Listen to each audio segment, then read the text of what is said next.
you specifically, as Ms. Longoria requested, and we can have it for this Friday's newsletter. Thank you very much, Mrs. Garcia and Mrs. Thank Peña. you. Moving on to item 2, board calendars. Dr. Montoya.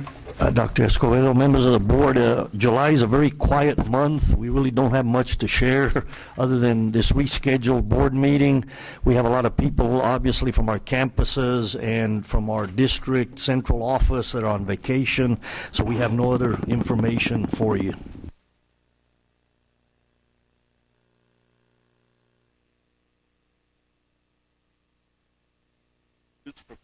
Board.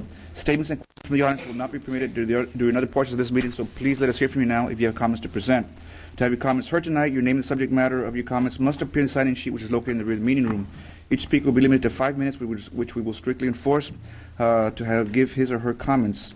If a group of people want to be heard on the same topic, the board asks that they designate a spokesperson to avoid needless repetition. With these cautions in mind, we will now hear our first speaker. Our first speaker is Mr. Patrick, Budget Compensation. Good evening, Dr. Escobedo, Dr. Montoya, members of the board. My name is Patrick Hammis. I'm speaking on behalf of the Association of Brownsville Educators. Good evening to you. In cleaning out and going through some things, I came across the schedule last year where there were, in the months of May and June, a total of 9 meetings that were either board meetings or board budget meetings in preparing the budget. And going through my notes for this year, we had 3 board meetings and one board budget meeting. We would hope that the board budget committee would consider maybe more meetings next year, so that as the conversation is occurring, there may not be as much of a surprise as there was on the budget this year to employees when it changed from one week to the next. That being what it is, we'd also like to recommend that the feedback we're getting from employees on the stipend would be a 1 lump sum payment in the month of November and not the 2 that's being considered. We hope that you'll take that into consideration, and we wish you a good evening. Thank you, Mr. Hammis. Our next speaker, Ms. Evelyn Cantu, Appreciation.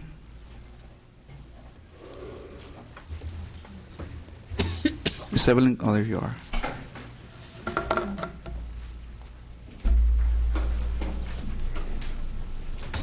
Good evening, Board President and members. My name is Evelyn Cantu. I am a proud BISD teacher at Still Middle School. Tonight I come before you to say thank you.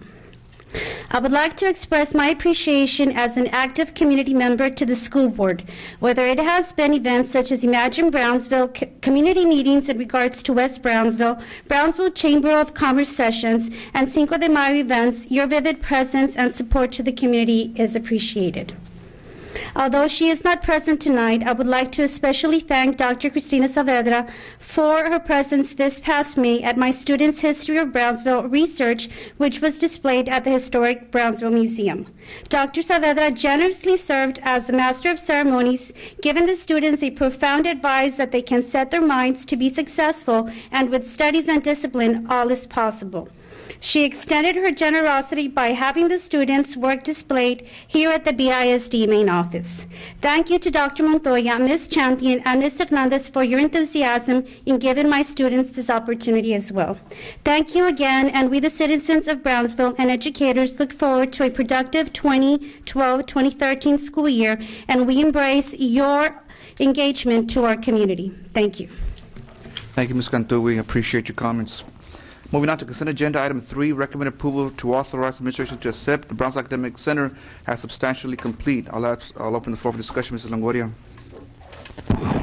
Yes, sir. Dr. Montoya, I was noticing on page 60, it's a certificate of substantial completion. Date of issuance, July 3rd, 2012.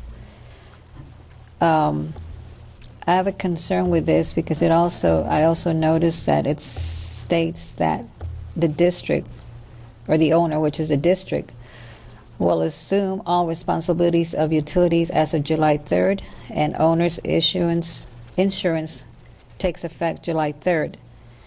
When we got the punch list dated June 27th, So that just gives us a few days, for you all, administration, to go and check all of these items that are on the punch list. And I noticed quite a few items that are pretty delicate, I would say. Has to do with from mechanical to electrical. So, Dr. Montoya? Dr. Escobedo, members of the board, Mr. Haynes, I think maybe you can give him an update on that whole issue. Mr. Haynes? Thank you, Dr. Montoya, Dr. Escobedo, members of the board. Basically, the page that you're looking at, the certificate of substantial completion, this was done for the board meeting for the 3rd, since they had canceled that meeting, and now this is the board meeting that we're having. This form, really, the date will not be held as the substantial completion date or the date where the insurance will be go into effect. Okay. Basically, as policy or procedures are concerned, anytime the board members decide to accept a facilities as substantial completion or completed, once the superintendent signs and the board approves it, then the following day there's a process that needs to be taken place to where our Mr. Garza, our facilities administrator, will submit the paperwork to the insurance company to take over the insurance. So basically it won't happen until you all approve it, and then Dr. Montoya signs this form. So this date is not on concrete. It's not correct. Okay, and also as far as the I'm sorry. Go ahead. No, go ahead. As far as the punch list, there is an update.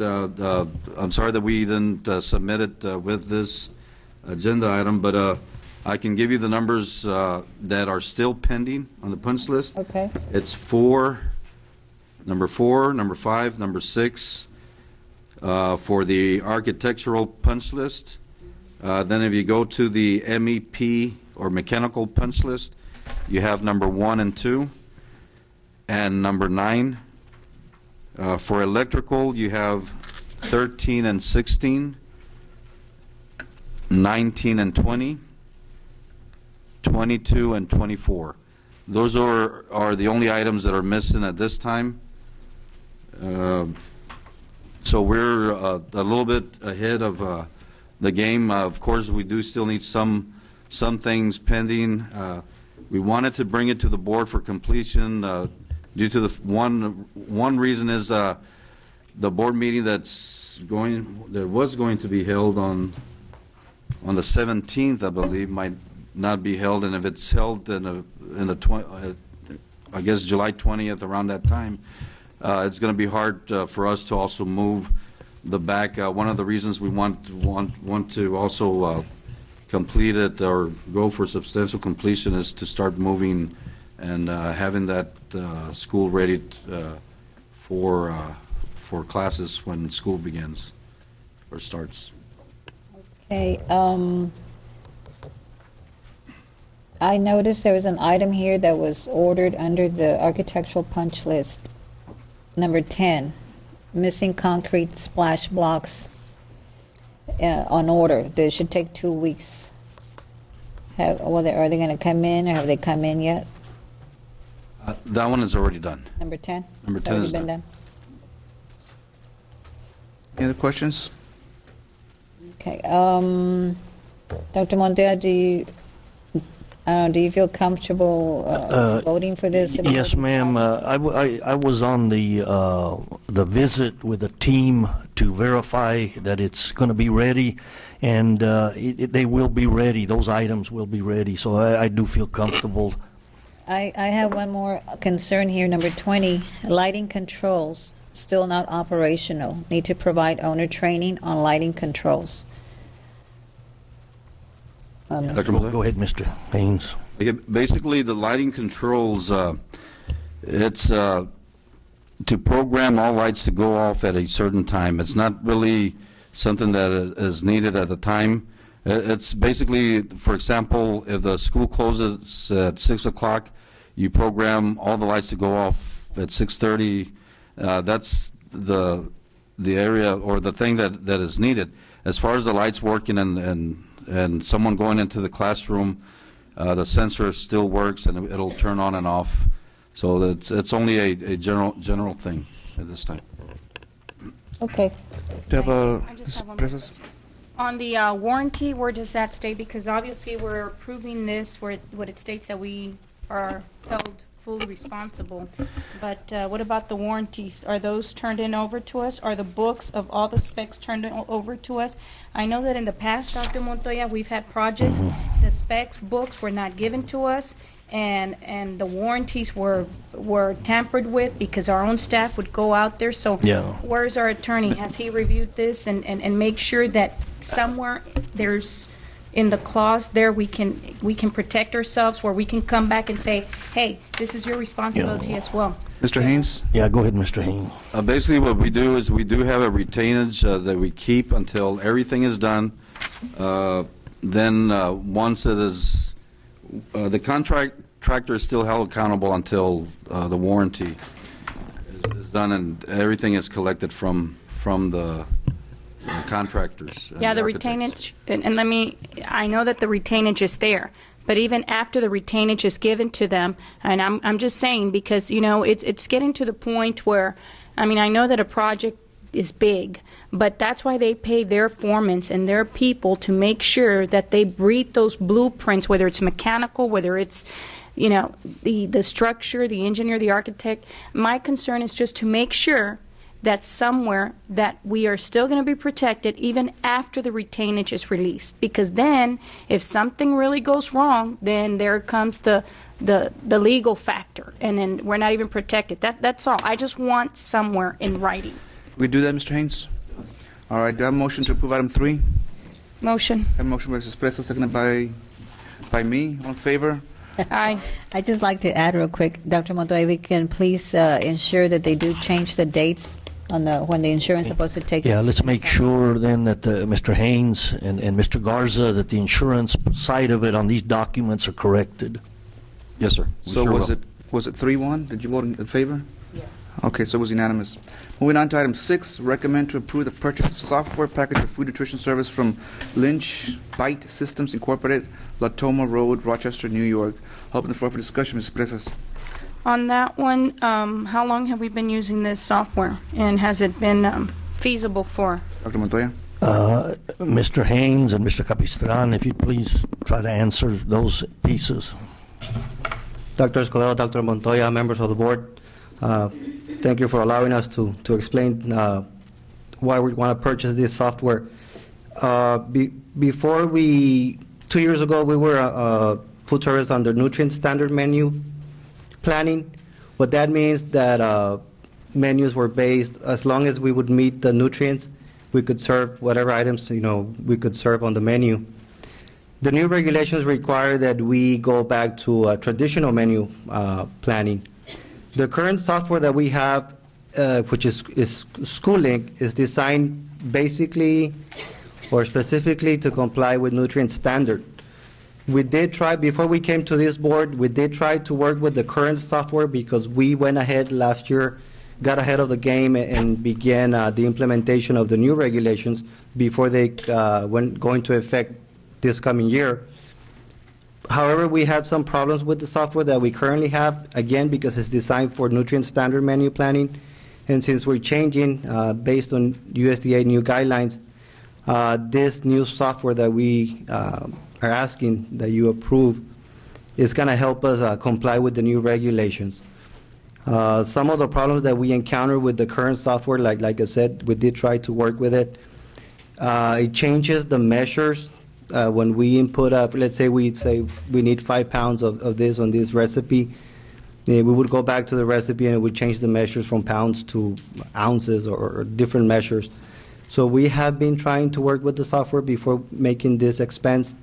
However, we've had some challenges with the software, and we feel that this software is going to help us comply with the new guidelines. What challenges do you have? Is it the knowledge of the program, or is it No, just the ma'am. training, or what Again, is it? the software, Dr. Escobedo, Dr. Montoya, again, the software that we currently have is designed for nutrient standard menu planning. The new guidelines require that we go back to traditional. What that means, we have to serve now based on components, meat alternate, grains, vegetable, fruit, where before this program would just calculate the nutrients, and if we were in compliance with the nutrients, we could serve anything we wanted. It's no longer the requirement because of the new guidelines. And for one, it wouldn't produce the reports that we wanted. We had to purchase crystal reports to be able to produce our production records. And again, so those are some of the few challenges. One of my colleagues, his co-workers, Mark Mollander, he works directly with that program. If you need a better explanation, he can come over and explain to you exactly what the challenges were.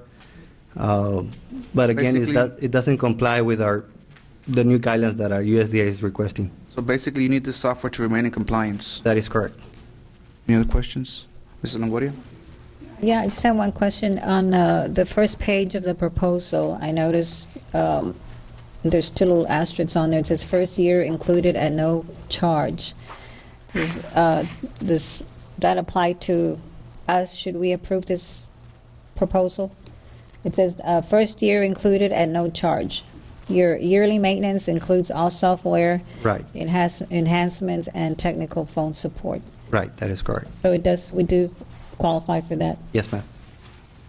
Any other questions? I have, Dr. Montoya, you don't, in this department, do we have anybody that's got the certification or license for the health and nutrition services, that certification that's required by the food service administrator? Do we have that, Mr. Capestran, do you know? I'm not sure which one are you referring to. TDA does not require any certification to run a child nutrition program. Mm-hmm. If you're talking about the SNS certification, it is not required by USDA and or TDA. It is, there's some districts around the nation that don't even have degree directors, so it is not a requirement by any agency or USDA or any of those agencies. Any other questions? Thank you, Mr. Capistran. Do I have a motion to approve item 6? Motion. Motion by Mrs. Longoria, seconded by Mr. Colunga. All in favor? Aye. Aye. All opposed? Nay. The motion passes 3-1 with Mrs. Presas against. Moving on to item 7, recommend approval of the 2012-2013 employee compensation plan.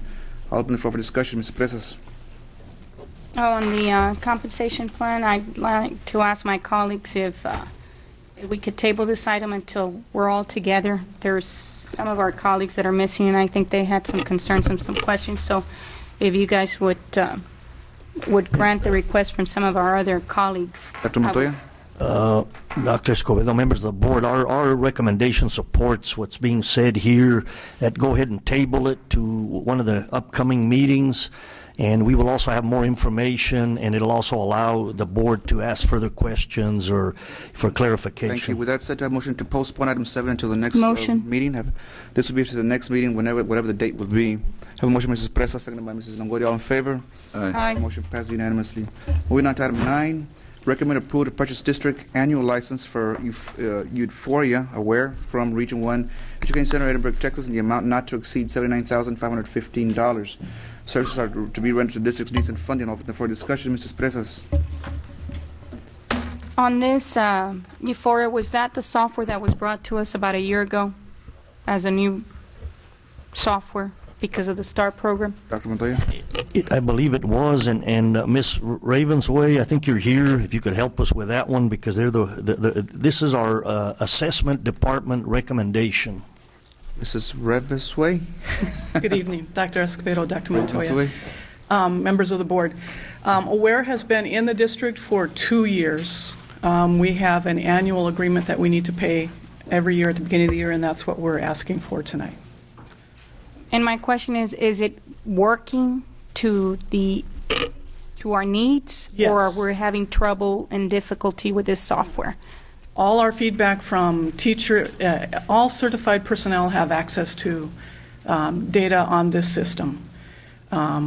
We have annual trainings for teachers, for administrators, for central office personnel, and we are scheduling that again for the beginning of this year. Region 1 comes and does the training for us. And all the feedback we get from campuses, it's very user-friendly, and they like the program. Motion. Mrs. Longoria, do you have questions? Yeah, I just had a question.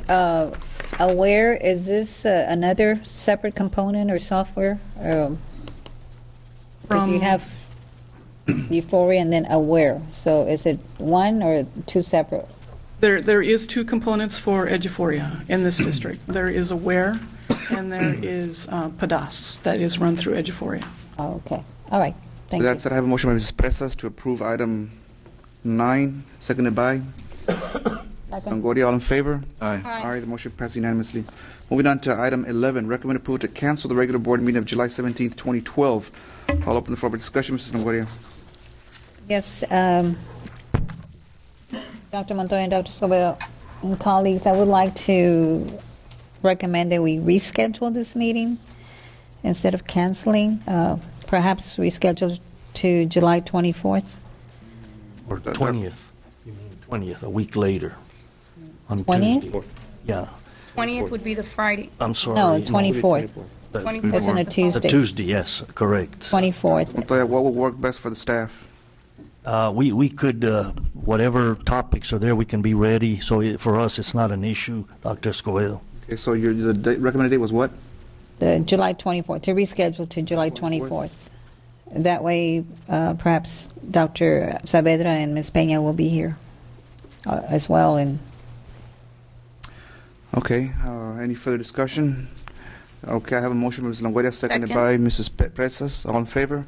Aye. Aye. I'll vote against. The motion passes 3-1. I'm the sending vote. Moving on to item, by the way, item 17 was pulled, so we don't discuss that one. Moving on to item 20, recommend approval of student teaching affiliation agreement between Grand Canyon University and the BISD to become effective August 1st, 2012. I'll open the floor for discussion. Mrs. Longoria. yes, sir, Dr. Montoya. I was noticing on the very last page of this agreement that there will be a charge for the candidates that participate in this program. So are these candidates aware that there might be a charge to them? Ms. Zarate, I think it's a unique situation, but go ahead and step up to the microphone. Ms. Zarate from our personnel department has the very specific information on this item. Ms. Zarate. Good afternoon, Dr. Escobedo, Dr. Montoya, and members of the board and administration. Regards to your question, Mrs. Longoria, it's a $500 stipend that is paid to the cooperating teacher, and that and the university does that. It's a unique situation. Questions? Right. Well, I read that, and then under method of payment, it reads stipend is to be paid directly to the cooperating teacher. Grand Canyon University pays its customary stipends. Should stipends be a lesser amount than those of the district, the candidate shall pay the difference. Stipends will be paid upon the completion of the student teaching semester, providing all paperwork has been submitted. This means that if a district, because they work throughout the nation with different school districts, if a school district, say, were to pay $1,000 or whatever amount, which BISD does not pay, if it was more than that, then the employee or the student would have to pay the difference. Right. That's exactly my point. Because these students that are doing their student teaching, they're not employed, so I don't think they have an income coming in. So how do we expect them to pay? Should they have to pay the difference? As a matter of fact, this is an employee of ours, a paraprofessional at one of our elementaries. She's been one of our employees for 2 years. Now, for 3 years, she's been a student, an online student with this university. She is completing her degree this summer and is ready to do her student teaching. So she's asking our district, since she works in it, if she can do her student teaching. And another thing, I would like to see our students or our from this community do their student teaching here locally, such as with UTPA. You know, we need to build our relationship with our local universities and have a hands-on training versus on online. I think, Ms. Longoria, that has always been our goal, to try to have our students stay local, whether it be UTPA or Brownsville. I believe this is a student or a lady that came from outside the state. Is that correct? I'm not able to tell you right now if she's coming from out of the state, but as you know, nowadays we have a lot of teachers, administrators that seek online degrees, and we do have always, and we've worked with UTB for many years and continue to do so. We have numbers and numbers of student teachers that we place, in the fall and in the spring. And like I said, this is one teacher since probably in the middle of the year, that she started asking us if this is something that we can do. Because if we turn her down, then she has to go to San Benito or somewhere else to do the same thing. And so she was asking for this. We wanted to make sure that we did communicate with Grand Canyon to make sure that even though it's online, we wanted face-to-face contact with regional supervisors. In other words, there's people coming to Brownsville to work with a student teacher, to meet with them, to meet with a cooperating teacher as well. So that part is not online, and that is in the contract. We made sure that that was a commitment that they would fulfill. And how many how many students participate? Do you have an idea? Overall in this program, I don't know. Like I said, we're doing this because we have, as of right now, one student teacher from BISD that's an employee that's requesting this. Another concern I have is that this is out of state, Grand Canyon, right? University of Colorado? Yes. Or Arizona? Yes, well, ma'am. they have different methods, the different cultures. We're here in Texas. This is another state. How effective is this, the students that come out of Grand Canyon as well? Well, when she does graduate and does become certified, she will be equally as certified as anyone else. And our colleges are not good enough? Well, I don't think it's just an option, correct? It's an option. Yes, sir. Okay, so my other question is, if we do it for Grand Canyon and we get another employee that comes from the University of whatever, Florida, you're going to bring us back again and you're going to ask for us to do the same thing, or it's only just this one college that does this? Well, in 2 years, this is the only one I've gotten so far. So to answer the question, if in the future someone else requests it, then that's and believe me, we asked a lot of questions. Our main concern was, okay, you're far away. Is all this going to be online or through the phone? And we wanted to ensure, because the number one thing with our university here, UTB, is that they do come and they do visit. You do see who they are, and that was the number one criteria. If there's a university that does not want to do that, then we will not entertain that. Any other questions? If not, do I have a motion? Thank you, Ms. Zarate. Motion to approve item 20. I move to approve. Do I have a second? Second. Second, Mr. Colunga. All in favor? Aye. All opposed? Nay. The item dies 2-2 with Colunga, Escobedo in favor and the ladies against. Moving on to item 21, MOU between BISD and Cameron County. I'll open the floor for discussion. Mrs. Longoria.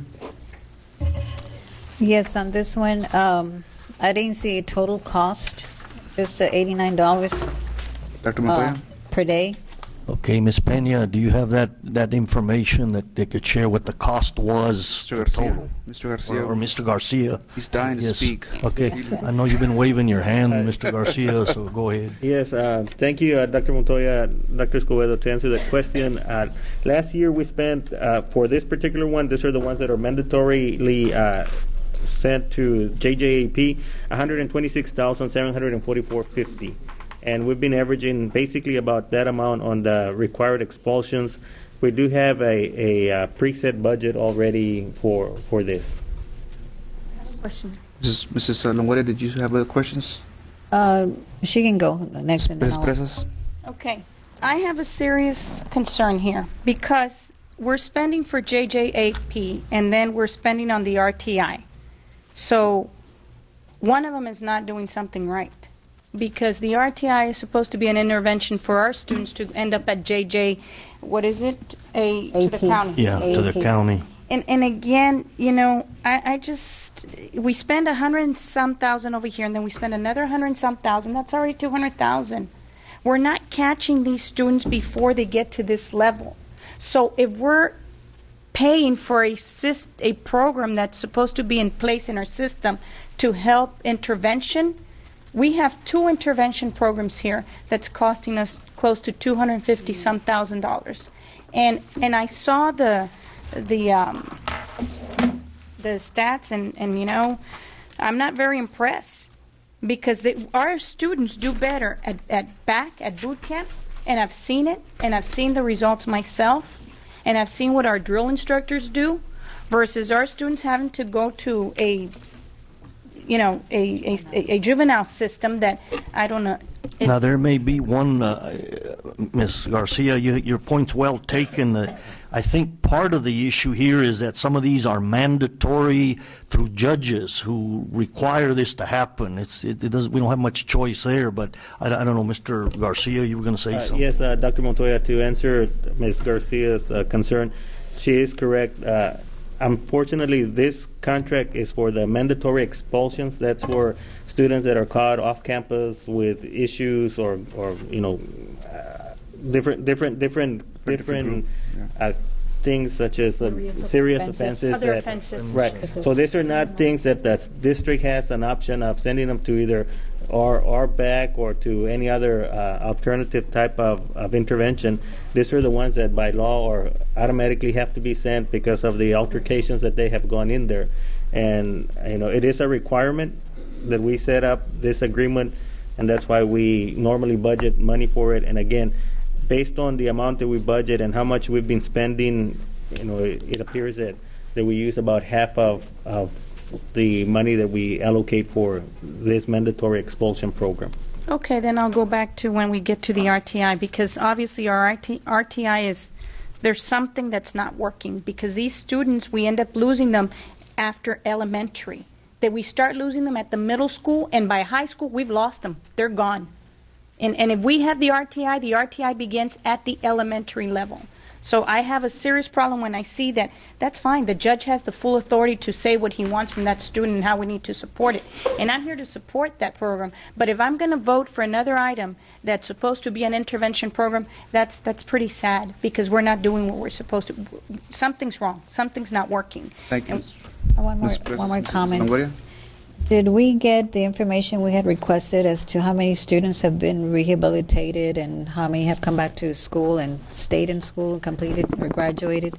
Dr. Montoya? Dr. Montoya? Ms. Peña, go ahead. I sent that information to be shared by the board. I wonder if Mrs. Minnie Zamora is here. Minnie, would you like to share that? Dr. Montoya, it's right here in the attachment. I got one right here. There is some in.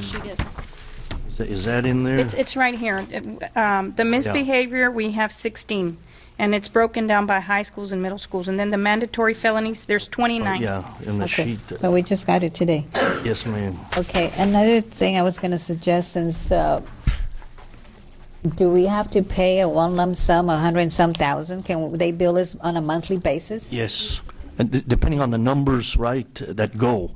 It fluctuates, but your question is correct and answer's correct. So. Okay. Thank you, Ms. Longoria. With that said, do I have a motion to approve item 21? Motion. Motion, Mrs. Presas, seconded by Ms. Longoria. All in favor? Aye. Aye. Motion passed unanimously. Moving on to item 22, renewal of psychological software solutions not to exceed $157,710. I'll open the floor for discussion. Mrs. Presas. Oh, this is it. This is the RTI. Dr. Montoya, on the RTI, I've noticed that there's they break down the numbers of students, and then they have the ones for the ISS. And I think the last time there was a question also for out-of-district, I think out-of-school suspension.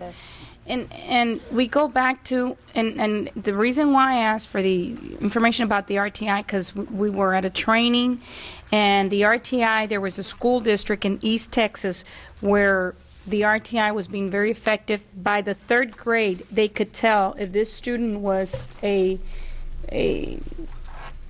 troublemaker, a problem or problematic student, or what, I don't know what you want to call them, but disciplinary problems. And I guess they were running a tight ship. I don't know, because you see, it shows us data doesn't lie to us. So I just want to know how effective this program. Dr. Montoya? Dr. Escobedo, members of the board, and Ms. Garcia, I think Ms. Peña and Ms. Garcia, do you have some of that upfront information? Mrs. B. Garcia oversees the Review 360 and can share that information. Ms. Garcia?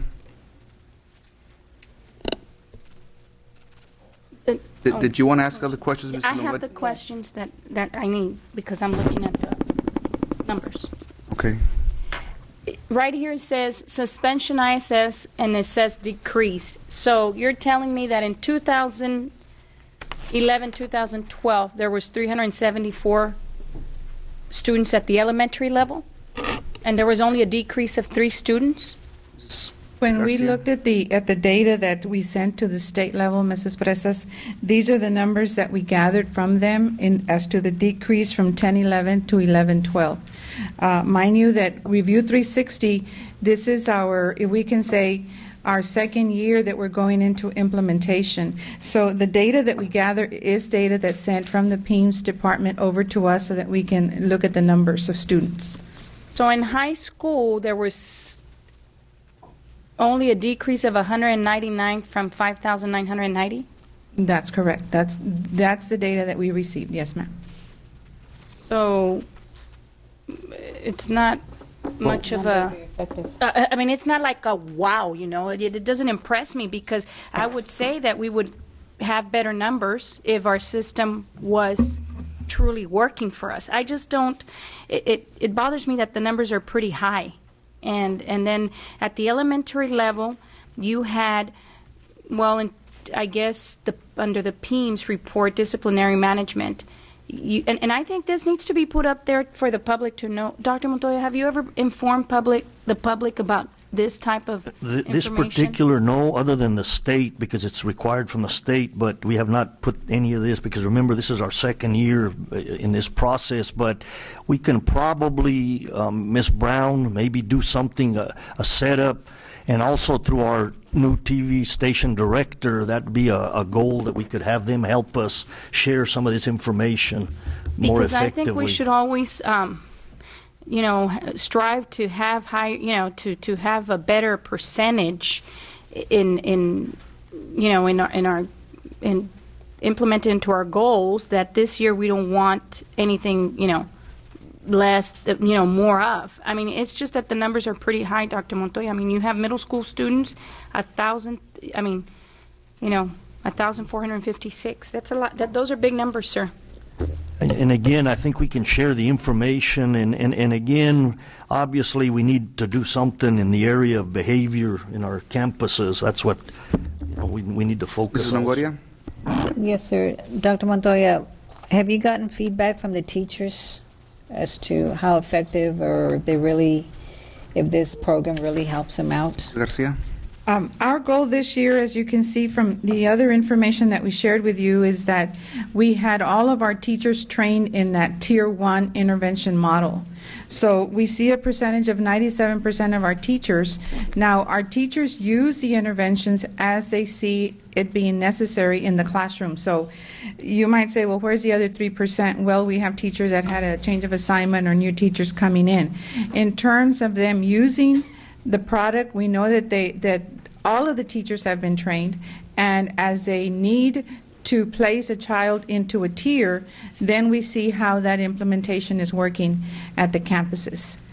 So, you know, it's a campus effort here of the RTI team to work with that teacher that might have a student that is in one of these tiers.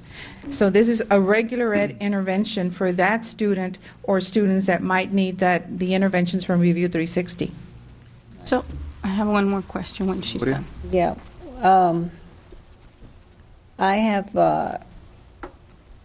gotten some concerns from some teachers saying they have a hard time logging in, or they don't have enough time to sit down and log in the information or the data they need to input. It takes a lot away from their instructional time. And I also noticed that it went up from last year, I recall paying $90,000, now it's $157,710. I would rather use these monies here for our teachers, perhaps in your at-risk counselors that you're planning on hiring, or more programs or incentives for our students. Hands-on training. Yes, I'd like to clarify that last year when we first started with Review 360, we got an extension up to December. So because of that extension, that's why you looked at that amount of 90,000, because now we're looking at the full year implementation or the use of Review 360. So our contract, because we knew it was new, it got extended to a certain number of months. So we got more out of the product, and that's why you saw that amount. Now it's going to be for the entire year. Mrs. Longoria. Mrs. Garcia, just, in a nutshell, how important is the software and how detrimental would it be not to use it? Okay. With the board's approval, we now have an RTI local policy. And so that local policy states that we have a campus RTI team, a district RTI team. So the local policy for RTI is for not only academics, also behavior. So this product ensures that we're going to follow the three-tier process, not only in academics but behavior. So this is what we currently have as a product to assist us for RTI process in the area of behavior. So it is important, sir. And from the feedback you've gotten from teachers, this is very necessary. Yes, it is, sir. It is necessary for us to have an RTI model, not only for academics but also from behavior, sir. Thank you. Mrs. Presas? Since it's a psychological software, are you guys doing assessment on the students, or what is it that you, how I think that by the second year we should be already on target. I think we're pretty aggressive. The vendor is titled Psychological Software Solutions. Not necessarily are we performing or administering psychologicals on the students. What I mean is a question, a question to the child. I mean, I know that in the training that I went to, this RTI, the way it was handled, it was that there was a lot of documentation of questions to the student and the parent at the same time, and the teachers could diagnose based on their software that they were using, because I have that information, and it was working well. So somewhere, somehow, maybe we have a piece that's not there, and we have something missing, because the teachers are saying, and I've heard the same thing, the teachers are saying that it's somewhat a little difficult. I don't know, we've already said that everybody has gotten trained. Well, I don't, I find it very hard to believe that this district has to continue to spend hundreds of thousands of dollars, and then we're still back at point A. I don't know. I know that the first year, and just correct me if I'm wrong, I think other districts had started RTI since 2000, 2003 or something like that. We were already behind. And in 2008, because I started very adamantly requesting that all districts go, implement the RTI. That's why it bothers me that, we're still barely getting up, and we haven't even really taken off full force. That's how I feel. Mrs. Garcia, concur? First of all, I'd like to say that with the board, we are one of a few districts in the state of Texas that has an RTI local policy. We have federal regs, we have state regs. With your approval and all of your support, as we go through the state, we know that BISD is very much ahead of the game because we have an RTI local policy. So that is a big accomplishment when it comes to BISD. Okay? Hey, Dr. Montoya, you need to make sure that next year you give the board information as to how the data is truly working for this software, because if it's not, then something is not going right, sir, and this is part of the closing the gap and making sure we achieve the goals that we want to meet. Thank you, Mrs. Garcia. Do I have a motion to approve item 22? Mr. President, Mr. I just Colunga? wanted to mention before we vote on it that it is a plus that the product is research-based, which would be the data-driven. The best way to deal with strategies, interventions for this type of the RTIs, and I think it's a good product. There is a need for more data as far as evaluation and to see what else can be done to improve in the future, or to establish the timeline for the goals that need to be accomplished. Thank you, Mr. Colunga. Do I have a motion to approve item 22? So moved. I have a motion by Mr. Colunga, seconded by Second. By Mrs. Presas. All in favor? Aye. Aye. All opposed? Aye. The motion passes 3-1 with Mrs. Longoria against. Moving on to item 24, MOU between BISD and the Community Health Center. I'll open the floor for discussions. Mrs. Longoria. Yeah, on this one, what is the number of students, more or less, that are serviced at these health centers? Dr. Montoya. Dr. Escobedo, members of the board, I believe we have Ms. Castillo here, who's the head of our health nursing operations. If you could please share that info. You understood the question, right? How many students? Dr. Montoya. Roughly. Mr. Escobedo and trustees. It's around 25%. Okay, and what are the days and hours that these care centers are open to the? 8 o'clock to 5 o'clock, Monday, Tuesday, Thursday, and Friday. And then 10 to 5 on Wednesdays. So any student from this community can go to these care centers, right, and get service? That's right, Ms. Longoria. Anyone in BISD can obtain pediatric primary care from the clinic. And do they have to be students? They've got to be students. I don't know if the public is aware of that, because I had heard that some family had gone and she had been turned away, so I don't know if the child was a student or perhaps he was not old enough to be a student, so maybe that's the reason why he or she was turned away. I don't know if you have made it known that it's only for students. Schools. It's for students, but if there's a family and there's small children, they're referred to the Brownsville Community Health Center for pediatric primary care. I'd like to know the specifics of that particular case and then find out why that family was turned away, because that clinic was officially made for that purpose, to fulfill all the obligations of pediatric primary care, not to turn away anyone. Right. So I'd like to know who that person was, that family, and rectify. Sure. Find out why that happened. Good. Okay. And another thing, Dr. Montoya, I noticed that the SHARS is paying for some of this. Is this legal to use MAC money or SHARS money? You know, normally, I guess, I don't know, maybe our attorneys need to look at that part of it, but I know that in the past, if special needs students, SHARS is geared to special needs students, and by allowing them to go to these clinics, then we can fund the support for that group. Okay. I have a motion to approve item 24. Motion. Motion by Mrs. Presas, seconded by Ms. Longoria. All in favor? Aye. Aye. Motion passes unanimously. Thank you. Thank you. Moving on to item 26, recommend awarding RFP number 12-138, student athletic, UIL, and accident insurance. I'll open the floor for discussion. Mrs. Presas. On that one, do we have the Dr. Montoya, the administrator, for? I have a couple of questions. If it does make a difference on our premium. Dr. Montoya. Okay, Dr. Escobedo, members of the board, Mr. Garcia, I believe you have your insurance person, or you may have some of that information, if you could share that. Yes, Dr. Montoya, just Dr. Escobedo, just a quick reminder.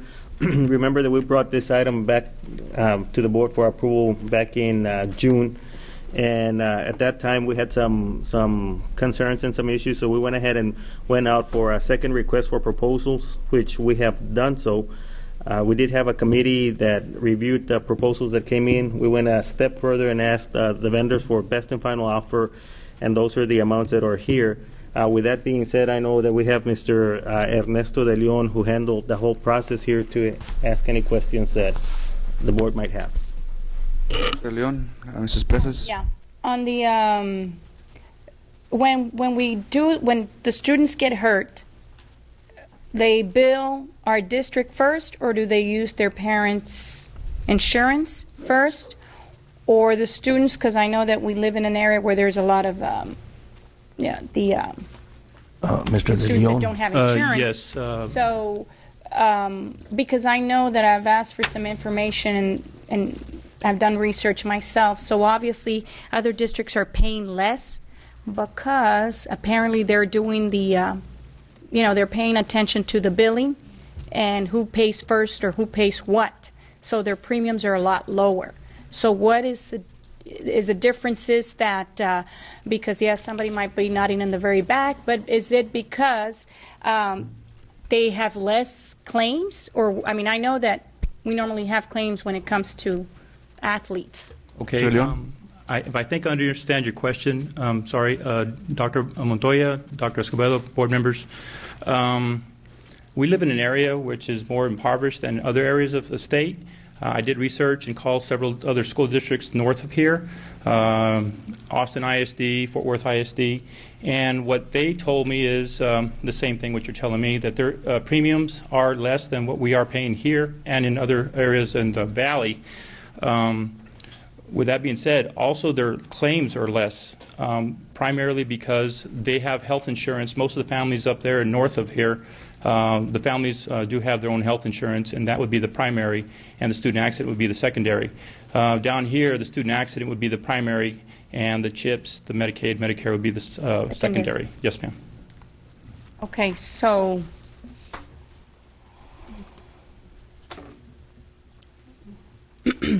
I'll ask Mrs. Longoria. I get Ms. Longoria. I just yes, Mr. Garcia or Dr. Montoya, did you say this item was brought to us in June last month? Yes. Go ahead, Mr. Garcia. Yes, that is correct. Remember that last time we brought it over in June, and one of the questions that was asked was, we started going over the specifics, and one of the questions, and I'll assume responsibility for not being able to answer that question at the time, was, did this student insurance cover dental? Because we were going over the information of what was covered and what's not. And at that time, I said that I wasn't sure. And then they said, well, look, in here it says that dental is not covered. What we were referring, the conversation that we were having at that time, they were referring to the voluntary part. The one that we were providing for our student does cover dental under the voluntary, which is open up for every student if they wanted to buy it as an additional coverage. If the parents wanted to buy it an additional coverage, there was that issue with that. But for the record, this one does cover dental. It covered it last time. That was one of the things or reasons that we felt that we needed to go out, go out for proposals again, get more clarity as to what is it that was really being covered and what was not. Yes, another question. You went for rebids, right? So were the bid specs changed, or you used the same bid specs? That we'll have Mr. De Leon. We did go out for rebid, and then he can go into further detail. And yes, we did change some of the specifications to make sure that we were able to provide more clarity. The other thing that we did was we had better claim rates. So the insurance companies that actually submitted bids for the proposals actually had better data as to the usage of the insurance, and therefore they could give us a more accurate proposal for this kind of coverage. Would you like to add anything else to that, Mr. De Leon? You did a good job. Did that answer your question, Mrs. Longoria? I mean, basically, they did change some specs to make it clear. Yes, but I still have a concern. Because as per Robert Rules of Order, when an agenda item is rejected and you're bringing back the same vendor, that you have to wait 6 months before you bring it back. It's just for the record. I don't know, Mr. Michel or Ms. Ortiz. If it was with the same vendor, it was rejected. We voted it down, and it was just last June. I mean, this past June. And the scope is the same of the services that they were to provide. For student insurance. The vendor. I mean, what Robert Rules would deal with, if it's the same, would be a motion for reconsideration, which is, I'm not sure if you have in your policies a specific time period for it to be reconsidered under. Because Robert's Rules is simply a guideline. Do we have a policy, Dr. Montoya, do you know? No, I don't think we have a policy specifically on that item. I don't believe we do. It's through the purchasing procurement process. I don't know if Ms. Peña is here. Or is Corpus? Corpus, are you here? Can you help us with that one? Have you been listening? Do you know what we're talking about? You look very relaxed back there. Superintendent and honorable trustees, since the administration went ahead and did clarify the specifications to the market, we're okay to go ahead and select the vendor. So we're not breaking any laws? No, sir. Because the specifications were changed to be more clarified. And then when you go out there, you advertised it, correct?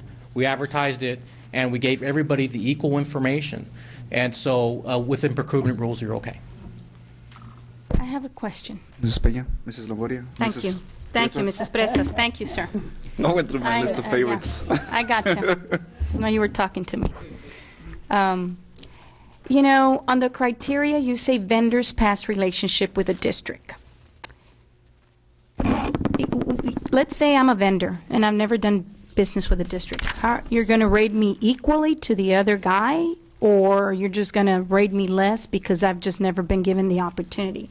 You see, those are things that, you know, I just, you know, of course, vendors past relationship with the district, so means that if a vendor has the advantage because he's already done a relationship with a district, you're going to give him that higher point versus me because I haven't done business with you. Yes, Dr. Montoya, if I may. Actually, that's a very good question, and we had that conversation with the guidance from our purchasing department, because I was under the same impression, and they did bring it up to our attention that vendor past relation, everybody should be getting the same points. In other words, you cannot penalize, because how can you say vendor A is better when you've never dealt with vendor B, which is, I think, what Ms. Garcia is alluding to.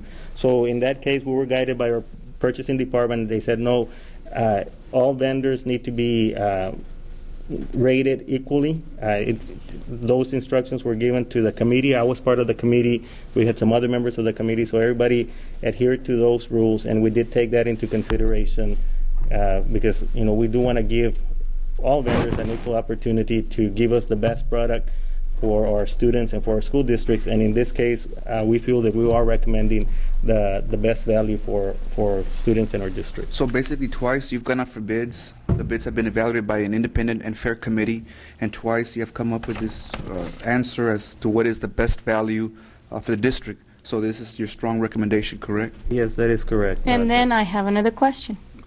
On the financial condition, AM best rating, the one that you are not recommending seems to be stronger financially. I would say I'd rather go with someone that's stronger financially than someone that has a lower point financially rating in their condition. You know, I don't know. Mr. Garcia? Yes, that's also an excellent question, and we also took that into consideration.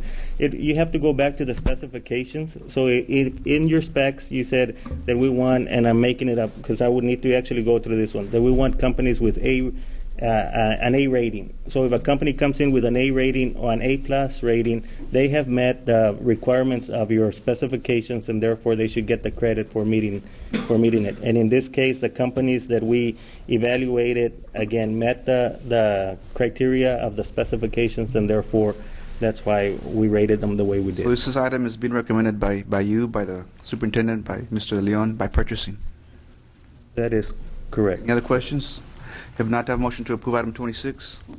So moved. I have a motion by Mr. Colunga, seconded by? I'll second it. All in favor? Aye. All opposed? Nay. Nay. Okay, so what does that mean? That we're left without insurance, Mr. Garcia? Yeah, we need to clarify that because this is student insurance for athletics and in support areas. Now, what are the implications? Right, Dr. Montoya, thanks. By doing this, then we're in trouble. Because first of all, this is student athletic insurance. It is effective August 1st. One of the components that's in there is also the catastrophic, which is up to $5 million. That means that if something happens, which several years ago we did have a major accident happen to one of our students, one of our football players, the district would be, in essence, either the district might be responsible for the cost, or if not, the parents would be left holding the bill. I mean, and that's not something I want to be responsible of. I'm not going to leave us without insurance. With that said, if we follow Robert's rules, anyone here's on the prevailing side because it died. So I'm going to move to reconsider item 26. Do I have a second? I I will reconsider, Doc, but I have a final question. Okay, What well, was the fee last year? We need to reconsider before we discuss it. Well, if you give me the opportunity to rediscuss it, I will. Okay. Do I have a second? Second. Seconded by Mrs. Presas. All in favor? Aye. Aye. Motion passed. All against? Motion passed unanimously to reconsider item 26. Mrs. Presas. What was the cost last year? Mr. Garcia. Yes, Dr. Montoya, Ms. Garcia, on the background, the cost for last year, it says it was $597,344. And this time it's $702,060, which is an increase of $104,716. And the prior year, I think it was also like 500,000. So what got us to 700,000? I don't think we had all these students injured. Mr. Garcia. Yes, Dr. Montoya, if I may. Go ahead. Dr. Escobedo, as Mr. De Leon mentioned before, it is part because of the usage, and that's basically it, why the premium has gone up. Again, if you notice the premiums that came in, this is the best one compared to all the other ones. We even took it a step further, and we went and asked the top 2 insurance companies for best and final offer. That means that we gave each individual, each company an opportunity to come back and say, okay, bottom line, tell us what is the best and final offer that you're giving us. And once again, Alamo Insurance came in with the best and final offer of $702,060. I know it's an increase, but it is based on our usage. Like most insurances. Okay. Right. I have a question. Gloria? We have 2 Alamo Insurance groups here. What's the difference? One says Premier Plus Plan and the other is Premier Plan. So what's the difference? Garcia? Dr. Yes, if I may, if you notice, if we go into the actual background of the companies on page 188, and just for the record, so that the people that are here and people that are on TV can follow along, we actually received 5 proposals from 3 different companies. 2 of them had 2 different proposals. They had like a high plan and a low plan. So Texas Insurance Service had a high plan and a low plan. Ortiz Insurance had only 1 plan, and then Alamo Insurance, if I'm not mistaken, had a high plan and a low plan. So that's the difference. Based on all the conditions that were being covered, the high plan, of course, had a little bit better coverage. It covered different things. For example, one of the things that I saw in the Alamo Insurance, it covered for dehydration, heat stroke, and although it might sound funny, but I don't think it is, even hernias, and the other ones did not. So we took that into consideration, especially we're trying to put in the powerlifting and things of this sort. So we were already trying to be proactive to cover any potential injuries that might exist. So to answer the question, I guess in a short form, it's the high plan and the low plan.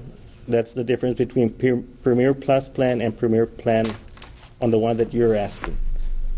And if you notice, you can see the difference on the Premier Plan, that's $669,915 versus the Premier Plus Plan, which is $702,060. It has more benefits, and we feel that will address the needs of the district better, of our students.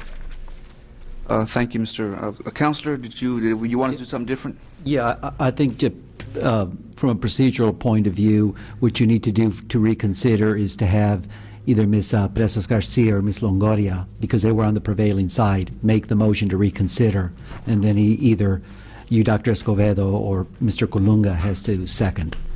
I think it was the reverse of that. Yeah, that's fine. So do I have a motion to reconsider by either of the ladies? Motion. I have a motion by Mrs. Presas, seconded by Mrs. Longoria. All in favor? Aye. Motion passed unanimously. Now, do I have a motion to approve item 26? I have a motion to approve, and I'm going on record. Just make sure that we keep a close eye on this because it keeps going up. Apparently someone's not looking at the claims or something's happening. I know that the students sign up a card and they put there they have insurance through their parents or they don't have insurance. So when those students are injured, you automatically know if you're going to bill the parents' insurance first or it's going to come through our system first. It's unfortunate because it's costing us a lot of money. I mean, you would think that we would go lower and it's not. So motion to approve with those conditions. Presas, seconded by? Second. Mr. Colunga, all in favor? Aye. Aye. Motion passes unanimously. Moving on to item 12, closed meetings pursuant to Texas Government Code Section 551.071 at Tech. Board goes to closed session.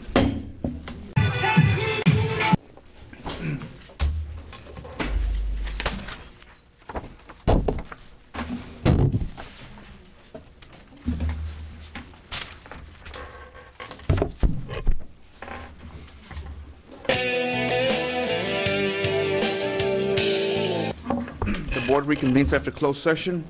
Moving on to action items for personnel. If there are no objections from the board, I'd like a motion to approve item number 28, 29, and 30. Do I have a motion to approve 28, 29, and 30? A motion by Mr. Colunga, seconded by Mrs. Longoria. All in favor? Aye. Aye. Motion passed unanimously. Do I have a motion to approve item number 34? Do I have a motion? Defensive coordinator. I'll move to approve item 34. Do I have a second? Second. I have a second by Mr. Colunga. All in favor? Aye. All opposed? So the motion is 2-2, so the item dies. Mr. Colunga and I vote in favor, and the ladies vote against, so item 34 dies. Do I have a motion to approve item 37, principals? I'll move. I have a motion by Mrs. Longoria, seconded by Mrs. Presas. All in favor? Aye. Aye. Motion passes unanimously. Item 38, offensive coordinator. Do I have a motion to approve? I'll move to approve. Do I have a second? Second. I have a second by Mr. Colunga. All in favor? Aye. Aye. All opposed? Nay. The motion dies 2-2. Mr. Colunga and I vote in favor. Ladies vote against. Let's see. If there are no objections from, well, let me just do them at a time. 39, site coordinator for 21st century. Do I have a motion to approve? I'll move to approve. Do I have a second? Second. Second by Mr. Colunga. All in favor? Aye. All against? Aye. The motion dies 2-2. Mr. Colunga and I vote in favor. Ladies vote against. Item 40, teachers. Do I have a motion to approve? I'll move to approve. Do I have a second? Second. Seconded by Mr. Colunga. All in favor? Aye. Aye. Motion passed unanimously. Item 34, administrator. Do I have a motion to? I'm sorry. Item 41, administrator. Do I have a motion to approve? Motion. I have a motion by Mrs. Presa, seconded by me. All in favor? Aye. Aye. Motion passes unanimously. Item 42, athletic coordinator. Do I have a motion to approve? I'll move to approve. Do I have a second? Second. I have a second by Mr. Colunga. All in favor? Aye. Aye. All against? The motion passes unanimously. Wow. Item 44, site coordinator for 21st century. Do I have a motion to approve? Motion. I have a motion by Mrs. Presa, seconded by me. All in favor? Aye. Aye. Aye. All against? Motion passes unanimously. Yes, ma'am?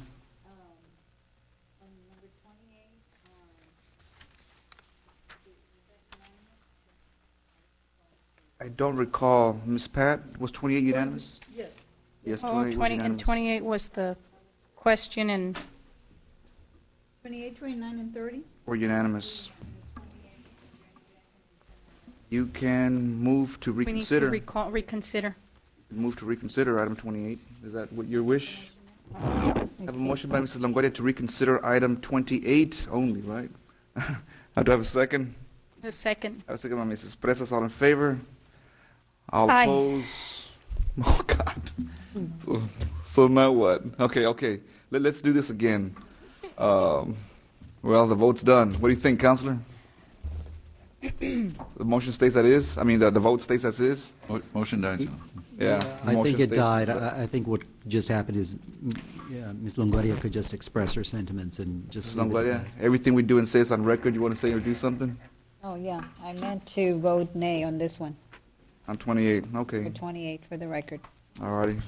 Clarification, did it pass or fail? It passed. It passed unanimously, it but she's passed. expressing her concern. With a concern, okay. Yeah, and I think we shared our concerns, so my vote was to be no, but we went pretty quick, but it's okay, and It passed. with concerns and conditions. Okay, item 45. Do I have a motion to approve item 45? Wait, let me look at my sheet. Recommend approval of campus professional staff for one-year probationary. I have a motion by Mrs. Longoria, seconded by? Before we, wait a minute. Dr. Montoya, before we follow through with this, if for clarification, you're going to make sure that there's a document there that they understand that it's a probationary contract. They all are. Everything's No, but, probation. you know, the people take advantage of it, and they don't understand Yeah, what we want to make probationary sure, I contract think, is. through HR, that there's a statement that's very obvious that it's probationary, and they understand that when they sign and everything. Maybe it could be in all caps, bold, hyphens or something. Bold letters. Okay. 16-inch font or We're whatever. on 45. Okay, so may we move on? Okay, 45, motion, did I have a motion for 45? Ms. Longoria, did I have a second? Second. Second by Mrs. Perez, all in favor? Aye. Aye, the motion passes unanimously. 46, compensated employee, do I have a motion to approve item 46? I'll move to approve, do I have a second? Second. Second, Mr. Colunga, all in favor? Aye. Aye. All opposed? The motion passes unanimously. Consultation with attorney. I motion as discussed in executive session. Okay, 49A, discussion and consideration regarding settlement Cardenas versus BISD. I have a motion by Mrs. Presas as to approve as discussed in executive session. Do I have a second? Second. Second by Mr. Longoria, all in favor? Aye. Motion passes unanimously. 49B, settlement. I motion as discussed in executive session as well. Consider the settlement docket case number 249SC-0412. I have a motion to approve by Mrs. Presas as discussed in executive session. Do I have a second? Second. Second by Mr. Longoria, all in favor? Aye. Aye, motion passes unanimously. Item C, what is it, 49C? 49C, settlement case docket number 281-SE-0512. Do you have a motion to approve that discussed in executive session? I also motion to Motion by approve. Mrs. Perez, seconded by Second. Mr. Longoria, all in favor? Aye. Aye, motion passes unanimously. Mr. Dr. Montoya, did I miss anything? No. Now we move to No announcements. announcements. No announcements. No, sir. Okay, so the next board meeting Well, the is when next, now? July 24th. July Tuesday. 24th Yeah, at that's the only 5:30. one. Here at the boardroom is our next meeting. Do I have a motion to adjourn? Motion to adjourn. I have a motion by Mrs. Perez, seconded by me. All in favor? Aye, motion passes.